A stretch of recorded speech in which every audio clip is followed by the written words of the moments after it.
Stuart's going to talk to us about inbox placement. Please welcome Stuart. I'm stepping back from that mic because I do have a radio on, because I prefer to walk around when I'm doing these sort of things, and it won't be death by PowerPoint. Okay, there will be PowerPoint slides, but there'll be very much bullet points that I'll talk through. So, as Phil said, I'm here to talk about inbox placement. My name's Stuart Ramwell. I'm the Technical Operations Manager at Communicator.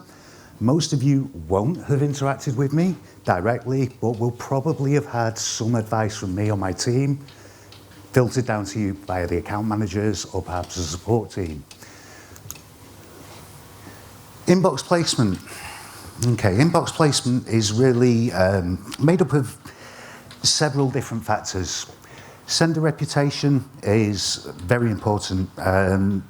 Originally, sender reputation was the most important component of the decision on whether or not you made it into the inbox. These days it's less important, but still has a big factor. Engaged, well-designed content, something Jeff's talked about with the accessibility, something that Gemma and Jodie and Amy spoke about with the Hayes Travel campaigns. Engaging, well-designed content isn't just important for inbox placement, it's also important for getting your emails read. And good data hygiene. Good data hygiene is massively important, okay? And we're going to cover each of these areas individually. But to give you some quick early figures, Communicator's average inbox placement rate is typically around about 99.5%. And this is something we're enormously proud of in Communicator because the industry average is around about 75 to 80%, sometimes up as high as 90, but we're regularly at least 10% above the industry average. And this is something, as I say, at Communicator, we are hugely proud of.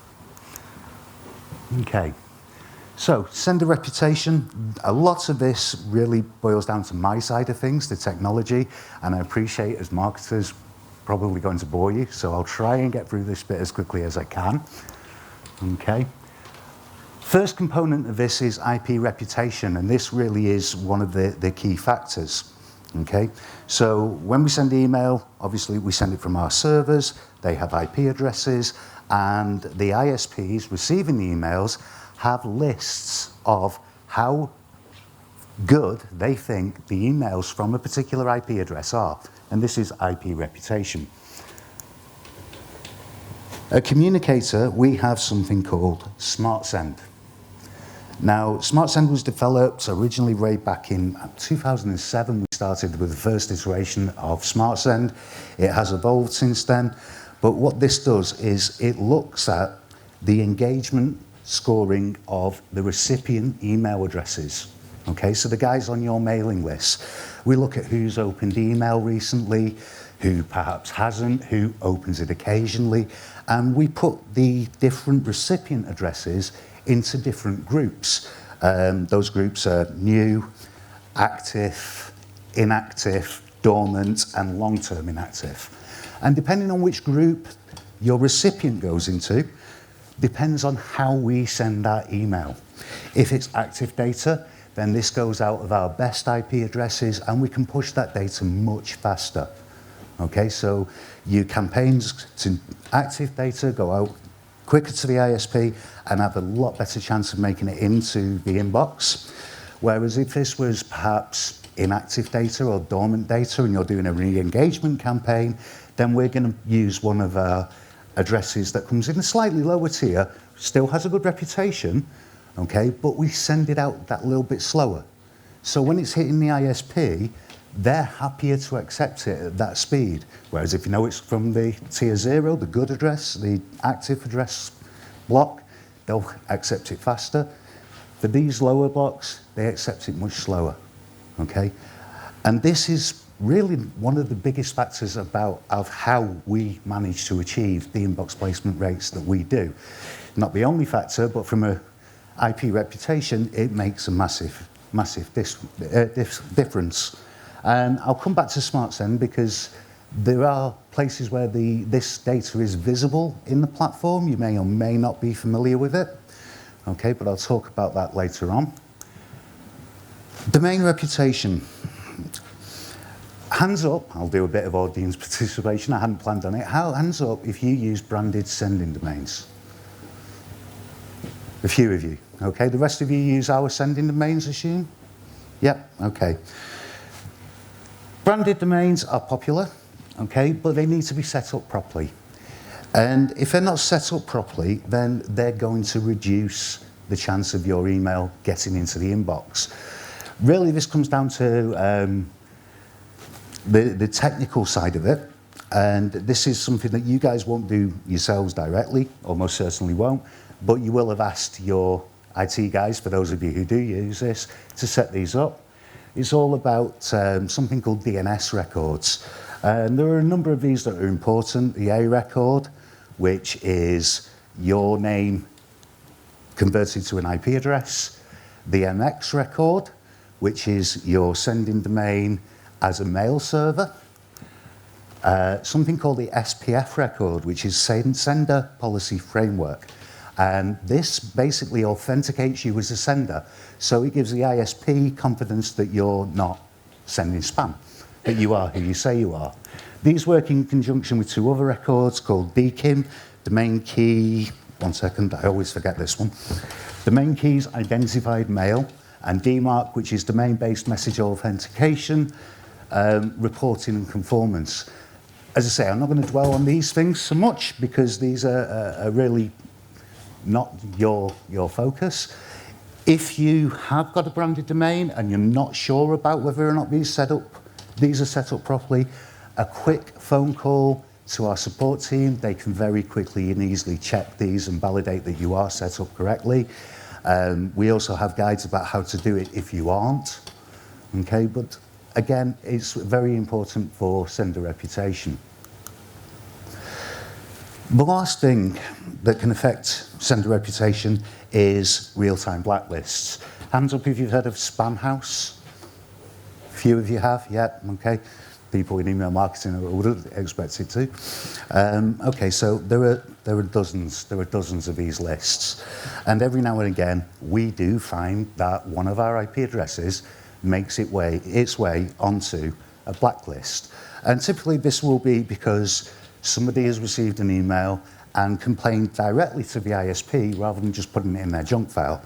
It happens. It's something we deal with in Communicator, not that frequently as it happens, but as in the ESP world, it's something that's dealt with on a daily basis. Making sure that we get these removed quickly and effectively when they do happen is also a huge part of what we do behind the scenes to make sure that you get good inbox placement. Engaging well-designed content. Okay, so Jeff's given me an example here. Obviously he spoke before about accessibility, and I'll loop back to that in a second, but you can see this email is visually striking, which reflects on what Gemma and Jody were talking about. There's good use of imagery and icons, and there's a clear hierarchy to that email. I think the numbers that Gemma and Jody gave to you show just what the difference well-designed content can make. Again, this isn't my area, so I asked Jeff for a couple of recommendations to pass on to you guys. And the three things that he said initially were clear and concise copy, a good number of call to actions, and consistent branding. Now we can add into that the accessibility. 16.24% of the UK population have some sort of disability. If by addressing the accessibility of your emails, you could add on potentially 16% open rate, who wouldn't do that? Okay, so think about your design. At Communicator, we do offer a design review service, okay? So if you're not sure, get in touch with your account manager. We can have a look at the email for you. We can compare it against best practices. We can see what you're doing well and offer advice on perhaps where you could improve this. Okay? But as I said, Amy, Gemma, and Jody have already adequately illustrated just how important engaging, well-designed content is. And that's really reflected in the figures that you saw earlier. In a market where the content bounce has doubled, over doubled in the last year, Hays Travel had managed to reduce theirs by 50%. Okay, now Amy made the point that this is still above the industry standard. However, when you look at it in the context of the fact that the industry standard is increasing and Hays Travels is decreasing, it again reinforces just how important good content design is. Okay? And good data hygiene. Data should be GDPR compliant. Now, I'll put that at the top for obvious reasons. Okay? GDPR massively reduced a lot of people's list size. There have already been significant fines for GDPR compliance infringements. Okay? British Airways, Marriott Hotels, who else has there been? There was Facebook with the whole Cambridge Analytics thing, Carphone Warehouse, Equifax. There have already been huge examples of massive, in some cases, I think BA was, I think it was about 183 million. Marriott, I think, was 99 million. So they're scary numbers, okay? Not only from a point of inbox placement should you be looking at GDPR compliance, but also look at it from the legal context. You need to be getting this right, okay? GDPR compliance basically means that all your data should be opted in.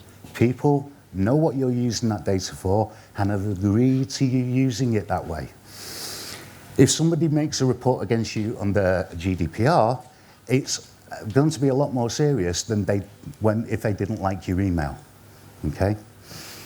And more serious, of course, potentially from a financial point of view than from an inbox placement point of view.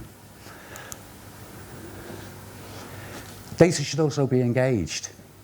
I've already alluded to SmartSend and the engagement groups that we use. You need to take advantage of these. You know, they're there to allow you to see how engaged your customers are. Does anybody know where you can view this within Communicator, out of interest? One person. One person. Okay. Who uses a statistics page on dispatches? Okay, that's a lot more than one person. So what are you looking at? If we can just have a couple of people around the room tell me which aspect they're looking at. No? Okay. Open rates. Okay. Open rates. If you look at open rates, when you get back to the office tomorrow perhaps, expand the open rate section and look at by engagement group. Okay? It's on almost all of the statistics. It's on opens, it's on clicks, it's on conversions. That information's there. And it splits those statistics down into the engagement groups that I've already mentioned.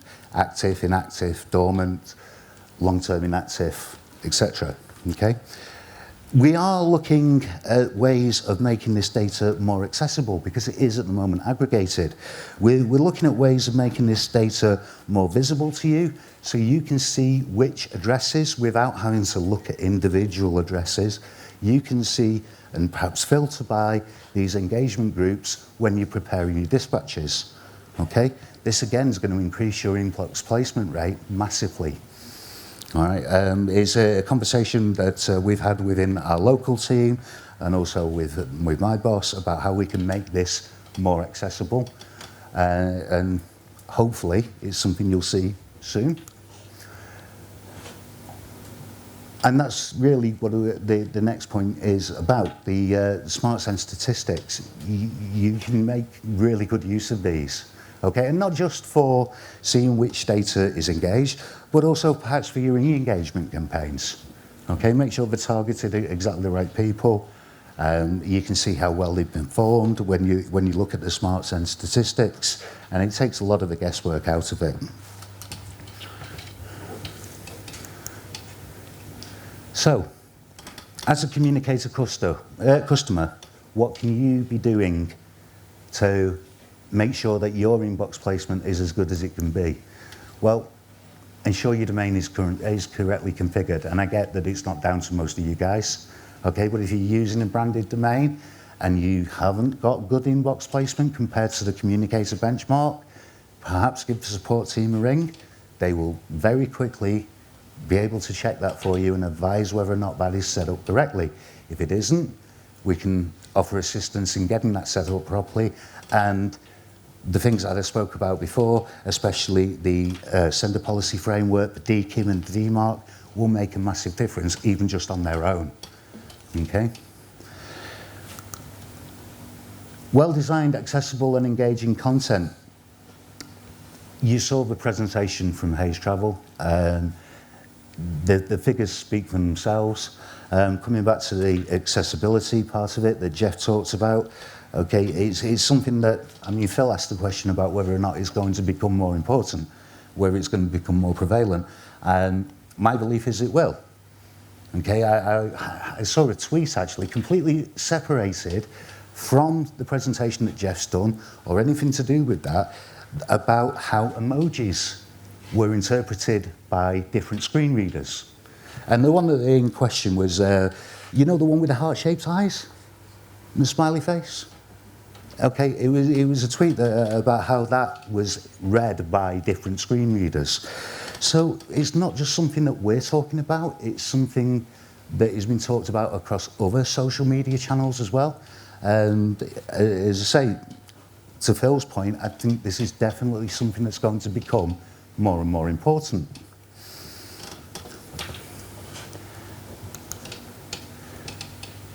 And of course, the last point, regularly review the data you're sending to.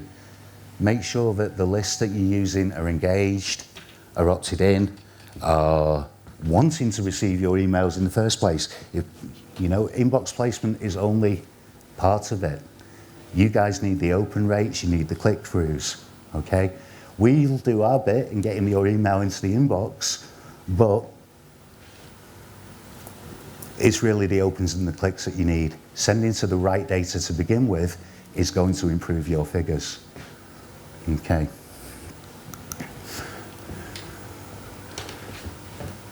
Right. That was put in and I thought had been taken out because I asked one of my colleagues for a screenshot to illustrate what I was talking about SmartSend, to see those statistics, and it was misinterpreted and the wrong slide got put in, so I apologise for that one. You've got to explain what it is, mate. Do I? Yeah. We're all curious now. Okay, so everybody who raised their hand before when I asked who uses dispatch statistics will be familiar with this, right? Yeah, okay. So this displays per dispatch how many emails were sent, how many were opened, and how many were clicked. But this is an overall statistic, whereas what I was talking about was broken down by the engagement groups used by SmartSend. Okay? Gonna move on now? Okay, great stuff, thanks, Phil. So, this was a point that was made at a conference I was at 2 months ago in Amsterdam for Power MTA, who are the physical mail server, if you like. They're the software that we use, the mail service that we use to send your emails. And this was made during a discussion about GDPR compliance and inbox placement. And it's true, there is no substitution for good data hygiene, okay? Make sure you regularly review your data because, as I say, we can get it to the inbox for you, but if it's not engaged data, it's not going to get opened and you're not going to get the rates you need, the conversions, etc. So, good data hygiene is still really, really important. And unfortunately, I've gone a bit quicker than I was supposed to. Are there any questions? With SmartSend, you mentioned about the more engaged users would go through the faster server. Is it ever switched over to kind of improve the reputation of the poorer servers at all? Okay, it's worth stating that even our lowest engagement scoring tier still has a reputation in the high 90s. in the very, very late 90s. Just because it's lower tier doesn't mean it's got a bad reputation. What it means is the way we send email out through that tier is different. We'll send it at a slower rate. So instead of sending 10,000 emails in one go, we might trickle 50 out. Okay, because we know if we hit the ISPs with too many, they'll stop accepting them. So those lower tiers aren't a bad reputation, not by any stretch of the imagination. It's more about how we send to the ISPs than the reputation of the address.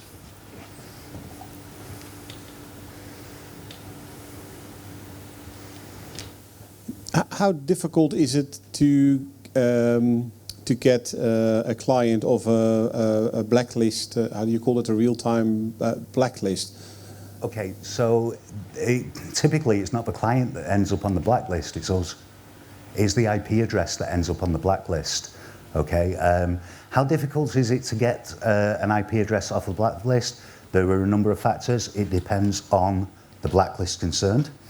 It also depends on how you as an ESP approach this. Okay, if you go to the blacklist holder and say, please take me off your blacklist, they're probably going to say no. If you go approach the blacklist owner and say, okay, we're an ESP, one of our customers has done something ill-advised, and we've ended up on your blacklist, what do we need to do to make sure you release us from your blacklist? Then you're probably off the same day, as long as you've fulfilled their criteria. And is there like direct, the reason I'm asking is because we sometimes have clients who, when we take over new clients, they have ended up on, on blacklist already. And I'm sort of intrigued, is how you can't just call them. It's one of those processes like... No, most blacklists will have an email address which you can contact. The same with the ISPs, to be honest. They all have postmaster accounts and abuse accounts that you can contact. And the best way is to try and engage them in a conversation. Not simply ask them to remove you because you ended up on that list for a reason. Okay, ask them what the reason was, understand the reason, understand what they'd like you to do to be able to remove you, and 9 times out of 10, they will, quickly and easily. Would you actually be informed if your IP address ended up on a... Okay, so there are a number of services out there. Communicator uses one called Return Path, and Return Path does inform us if it sees us on our IP addresses on any of the blacklists that it monitors, and which is most of them. So yes, we do find out pretty quickly. We can also tell from the queue rates on our mail servers whether or not we've got a problem delivering to a particular ISP, because all the ISPs have slightly different rules. They all change them on a fairly regular basis. Google just updated them again recently.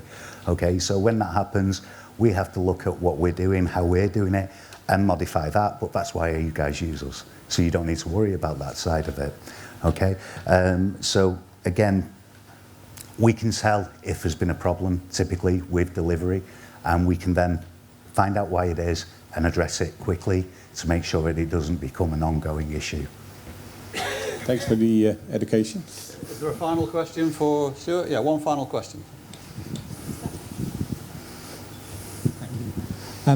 We use the personalised domain names, so I manage all of our DNS settings. Well, I'm struggling to understand why people wouldn't do that, why they'd send everything from a Communicator domain rather than from xyz.com, their own domain. I can't speak for personal preference. Why people might do that, I don't know. Yeah. Say again? I can answer that. Hank wants to answer the question. Okay. Because we have 100 clients who all have their own private domain support if they wanted it. In the beginning, when we started working with Communicator, we moved all our clients to private domain support. But it's quite complicated, especially in a football club, to go and find somebody who is responsible for managing the domain. So not just getting a change, just finding the entity that actually has access to the domain name. So it basically took us weeks to go and find out at a football club who controlled the domain, and then get it changed, which was usually through 1 or 3 different partners. So we just gave up. I imagine that's the same for quite a few brands. Okay, and I guess I have a follow-up point to this, and it's something I didn't mention during the talk. HTTPS, SSL. There are a couple of people here that use branded domains. How many of you use secure branded domains? So yeah, a couple of you do. Okay, this is something that again is probably going to become another bigger factor in whether or not your email is received. Okay, so the difference, is anybody not familiar with the difference between HTTP and HTTPS? You're all familiar? Okay, I won't explain then. But Google are putting more and more emphasis, in Google in particular, on websites and web links having SSL protection. Okay, so using a secure branded domain, A, gets your brand there. You're not using Communicator Corp. You've got your own brand. And B, gives people more confidence in your email. C, makes your email more pleasing to the ISPs. So it's another thing to think about if you don't already use secure branded domains. Okay. Stuart, thank you very much. Thank you. Thank you.